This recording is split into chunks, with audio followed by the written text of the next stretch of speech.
नमस्कार विद्यार्थी मित्रों, निरंजन स्कूल वती चिराग सर आप सर्वे धोरण 11 ની અંદર સ્વાગત કરું છું।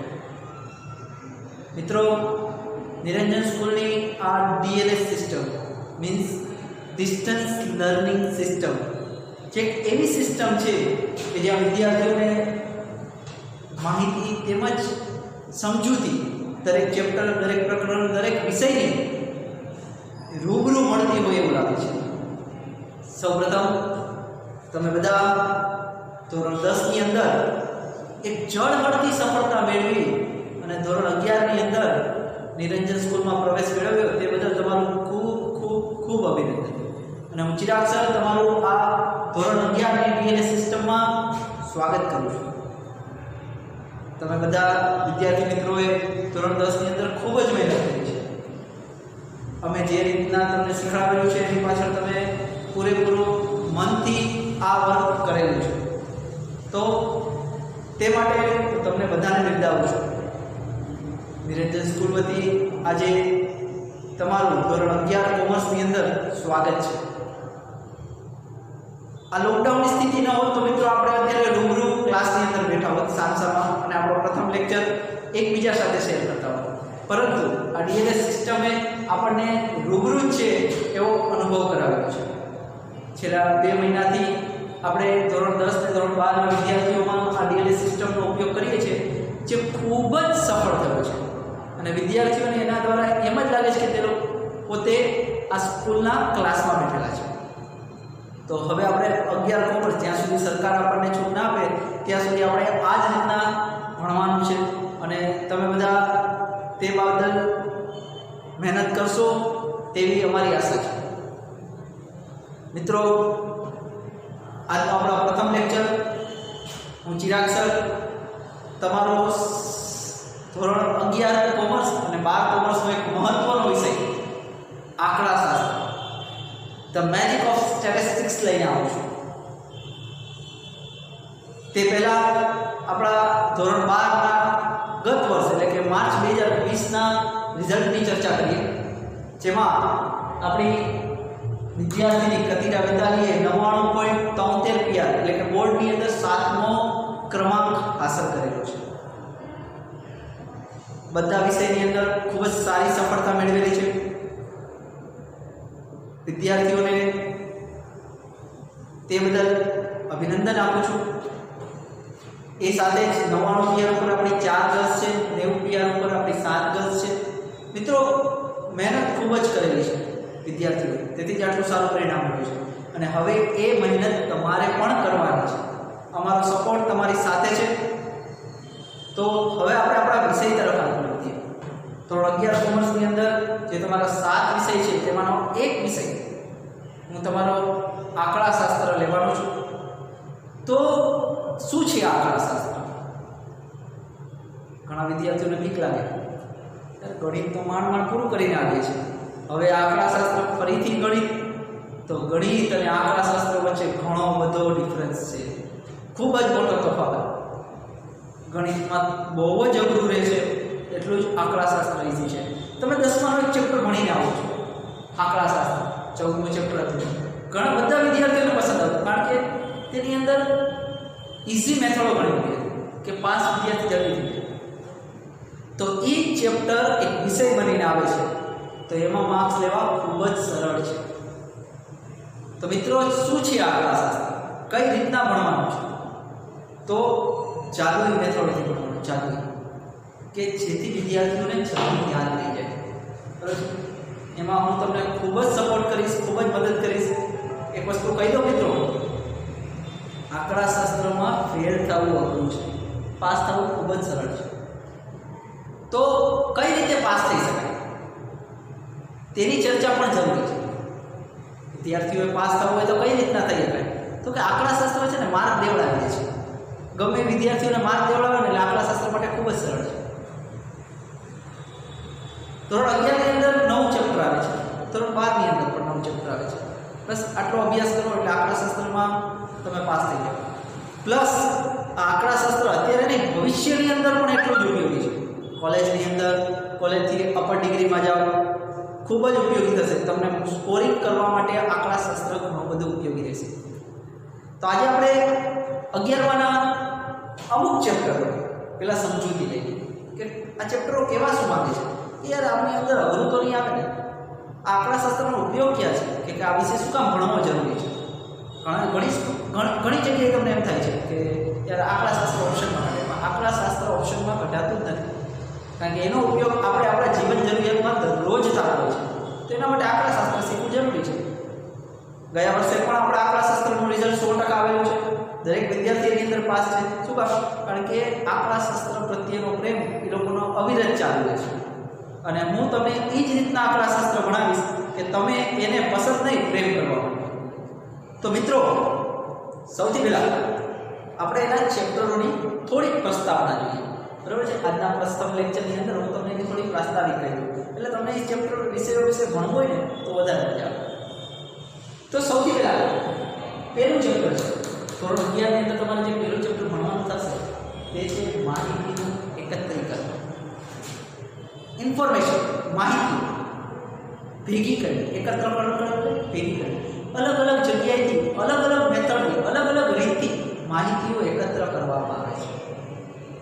આ માહિતીઓ ભેગી કરવી એને કહેવાય માહિતીનું એકત્રીકરણ. ઘણા લોકો ડાયરેક્ટ માહિતી લે છે, ઘણા બીજા દ્વારા ડેટા દ્વારા માહિતી મેળવે છે. બરાબર છે? એટલે એને કહેવાય પ્રત્યક્ષ માહિતી, પરોક્ષ માહિતી. ઘણી બધી માહિતીઓના પ્રકારો આવશે તમારે. તો આ ચેપ્ટરની અંદર તમારે એની થિયરી ભણવાની છે કે માહિતીઓ કઈ કઈ જગ્યાએથી મળે છે. તેને કહેવાય માહિતીનું એકત્રીકરણ. ત્યારબાદ આવશે માહિતીનું નિરૂપણ. એના ઉપર એનાલિસિસ કરવામાં આવશે. આજે બધી તમે માહિતીઓ ભેગી કરી, બધી છૂટી તો પડે ને, બધી એટલી બધી ડેટા હોય, ભેગા કરેલો હોય તો સાચો કેટલો બધો અઘરો પડે. તો નિરૂપણ એટલે વર્ગીકરણ કરવાનું છે. અમુક કોષ્ટકો બનાવવાના છે. 9ની અંદર આપણે આવતા કોષ્ટક રચનામાં આપણે લીટા કરતા. બસ એક્ઝેક્ટલી એને છૂટા પાડી. પહેલાં માહિતીઓ ભેગી થઈ, હવે એ માહિતીને આપણે અલગ અલગ જગ્યાએ, અલગ અલગ સ્થાન પર ગોઠવવાનું કામ કરશું. કોષ્ટકો તૈયાર કરશું, કોષ્ટક રચનાઓ કરશું. તો એને કહેવાય માહિતીનું નિરૂપણ. હવે ચેપ્ટર નંબર 3, મધ્યવર્તી સ્થિતિના માપ. મિત્રો, આ ચેપ્ટર વિશે તમે જાણો છો. હજી હાલમાં જ ધોરણ 10 ની અંદર તમે ભણીને આવો છો મધ્યસ્થ, બહુલક. યસ, તમારા ફેવરેટ મધ્યસ્થ અને બહુલક, જેની ગણતરીઓ તમારે મધ્યવર્તી સ્થિતિના માપમાં કરવાની છે. ઉપરાંતના 2-3 તમારે આવશે ચતુર્થકો, દશાંશકો, શતાંશકો, જેની ગણતરી આ ચેપ્ટરની અંદર તમારે થશે. પણ ચેપ્ટરની ગણતરી સેમ ટુ સેમ જેમ 10માં કરતા હતા. પણ ફાયદો શું? ત્યાં મોઢે કરતા હતા, કેલ્ક્યુલેટરથી કરશો. આપણે કેલ્ક્યુલેટર આવડી જશે એટલે આંકડાશાસ્ત્રમાં તમે માસ્ટર થઈ જશો. અને કેલ્ક્યુલેટર શીખવાડવાની તમામ જવાબદારી મારે. તમારે કેલ્ક્યુલેટરનો કઈ રીતના ઉપયોગ કરવો 100% શીખવાડીશ. ક્લિયર? નેક્સ્ટ, પ્રસારમાન. પ્રસારમાન એટલે શું? તો કે તમે જે આ મધ્યસ્થ બહુલક મેળવો છો એ સરેરાશથી કેટલા દૂર છે, મધ્યકથી કેટલા દૂર આવેલા છે, તેના માપો, એના અલગ અલગ વિચલન અને એના આંક મેળવવાના થાય. એટલે વિચલન આંક મેળવવાના થાય જ્યાં પ્રસારના માપની અંદર તમારે ભણવાના થશે. એટલે જો ત્રીજું ચેપ્ટર આવડે એટલે ચોથું ચેપ્ટર એને અનુસરવાનું છે. વધારાના 1-2 સૂત્રો સાથે એને ફોલો કરવાનું છે. એટલે ત્રીજા ચેપ્ટર પર ખૂબ જ વધારે છે. નેક્સ્ટ, આવૃત્તિ વિતરણની વિષમતા. વિષમ કેટલું અલગ છે, જેની અંદર તમારે 2 માપ મેળવવાના થશે. એક કાર્લ પિયર્સનના અને એક બાઉલી. બંને આંકડાશાસ્ત્રીઓ છે. બંનેના માપની ગણતરીઓ વિષમતામાં કે આપણે જે માપ મેળવ્યા છે એ કેટલા એકબીજાના અંતરે આવેલા છે, કેટલા વિષમ છે, તે ચેપ્ટરની ગણતરી આવૃત્તિ વિતરણની વિષમતામાં કરવાની છે. એટલે જો ત્રીજું ચેપ્ટર આવડે તો ચોથું અને પાંચમું તો તાત્કાલિક આવડી જાય, એમાં કોઈ પ્રોબ્લેમ જ ના આવે. તો આ છે પેલા 5 ચેપ્ટર. નેક્સ્ટ નંબર 6, ક્રમચય, સંચય અને દ્વિપરિભ્રમણ. મિત્રો, તમારા ધોરણ 10 ની અંદર એક ચેપ્ટર આવ્યું સંભાવના. આ ચેપ્ટર ધોરણ 12 ની અંદર આવશે સંભાવના, બરાબર છે?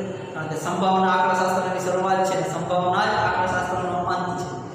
જો કે આંકડાશાસ્ત્રનો અંત જ નથી, એની જ સંભાવના છે. તો મિત્રો એની અંદર તમારે આ 2 પોઈન્ટ ક્રમચય અને સંચય બહુ જ કામ આવે છે. તો એની ગણતરી આપણે ધોરણ 11 ની અંદર શીખશું કે ક્રમચય અને સંચય કઈ રીતના થાય. ક્રમચય એટલે ગોઠવણ, કઈ રીતના એક વસ્તુ પછી બીજી વસ્તુ ગોઠવવી, અને સંચય પસંદગી. આટલી વસ્તુઓમાંથી અમુક વસ્તુઓ કઈ રીતના પસંદ કરવી એને સંચય કરવામાં આવે છે. અને ત્યાર પછી એની અંદર એક હજી પોઈન્ટ છે દ્વિપદી વિસ્તરણ. માહિતીનું વિસ્તરણ કરવાનું થાય, અલગ અલગ માહિતીઓ ગોઠવવાની થાય, એને કહેવાય દ્વિપદી વિસ્તરણ.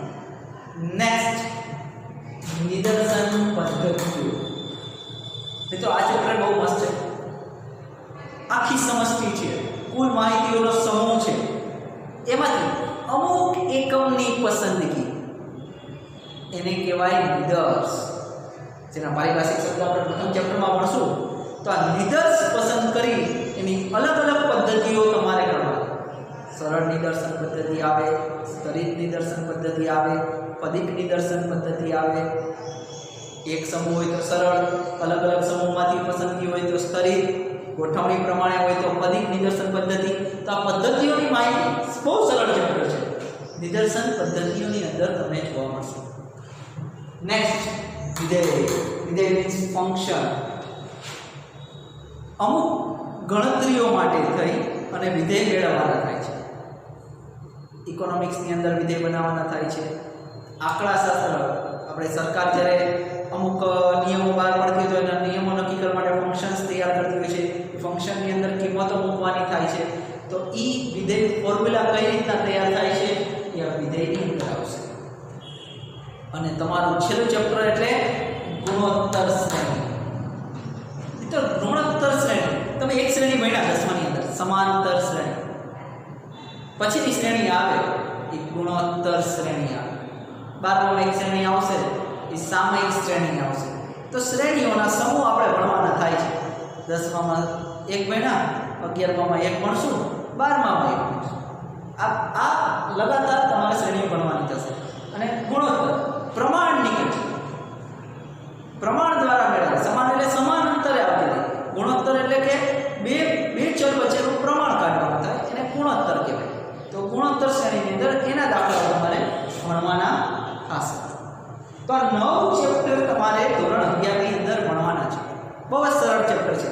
જો મિત્રો આંકડાશાસ્ત્ર વિષય ખૂબ જ ઈઝી છે, ખૂબ જ ઈઝી.